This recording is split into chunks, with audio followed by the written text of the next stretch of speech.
I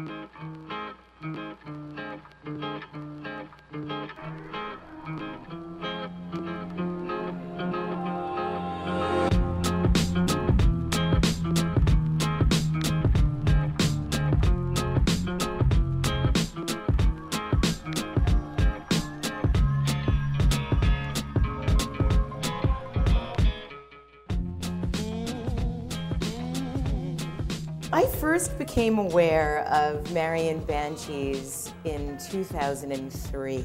This interesting, smart, sometimes sardonic woman started contributing to some of the posts on Speak Up. I hadn't heard of her before, but I was extremely curious. The AIGA National Conference, I got an opportunity to meet her, and she has, I think, gained the imagination and the admiration of the entire design community. And I get a chance now, as both a professional colleague and as a friend, to ask her all the questions everybody wants to know the answers to. The importance of events like this and Speak Up is really about keeping a lot of dialogue open between designers, exchanging ideas. Design can be a lonely business. Design can be one person sitting at a computer working away by themselves. People come out and are able to meet other designers and interact with them and exchange thoughts about what they see and what they hear. Essentially, I live in a rural setting, and it's very peaceful, very idyllic. I'm able to work for people all over the world without ever leaving this really wonderful, quiet, peaceful place.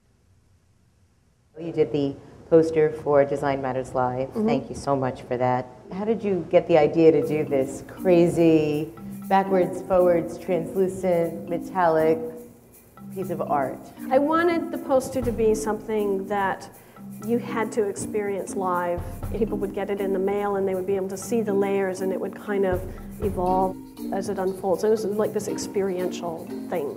Life, love, and pursuit of design is kind of an exuberant phrase, which led to the sort of exuberance of the poster and the material.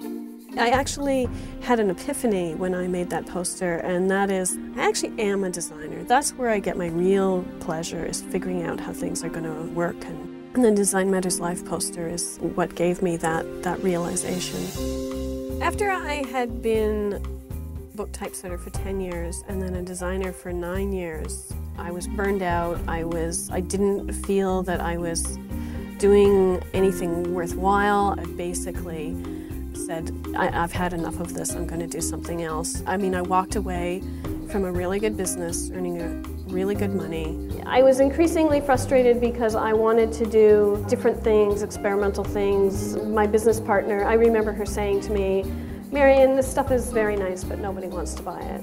I took a huge leap and just walked away from it.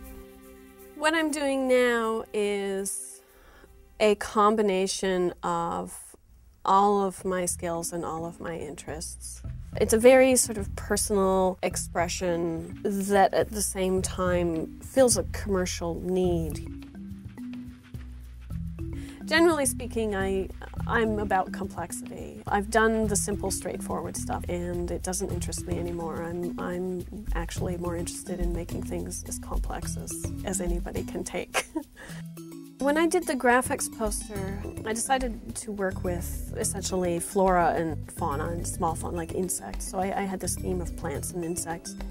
I tend to become very obsessed with things, and I tend to, I tend to sometimes just completely go overboard. And this was one of those situations. So I ended up scanning ferns and leaves and wheat and pieces of cedar and pine cones, and I just started building these layers in Photoshop. And there was this one point where I was close cropping a mosquito, and I thought, no, I have gone too far this time. So what possessed you to do 150 one-of-a-kind, hand-drawn Valentines? But I'm going to pick a select group of people from my list, and I will just hand draw the Valentines, and I'll be able to do it in airports and in hotel rooms. And it was February 9th, and I had done 7 Valentines. Oh. And I thought, it cannot be done. So I did it anyway. I have a background in book typesetting. I have very strong ideas in my head about what's right and what's wrong because of what I was taught and because of how I worked. In some respects, those things are true, and in many respects, those things are not true. For myself, I like to push those rules that I know and try and make something that is making me uncomfortable, but in a good way, and hope that is also interesting to other people.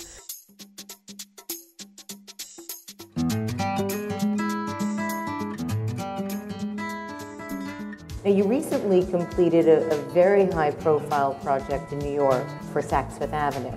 It was totally overwhelming. But really exciting too.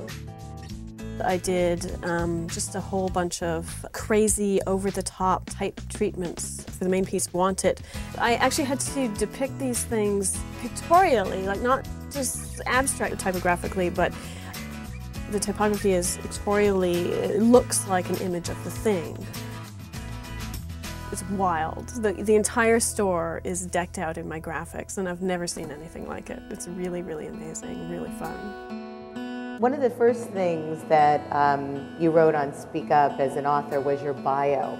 And your bio started out like this: I never have been, nor will I ever be, famous. And now here you are, 4 years later, a mere 4 years later, one of the most recognizable and sought after designers, illustrators, typographers working today.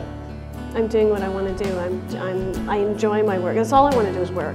That's how work is pleasure for me. I'd rather be working than doing just about anything else. So.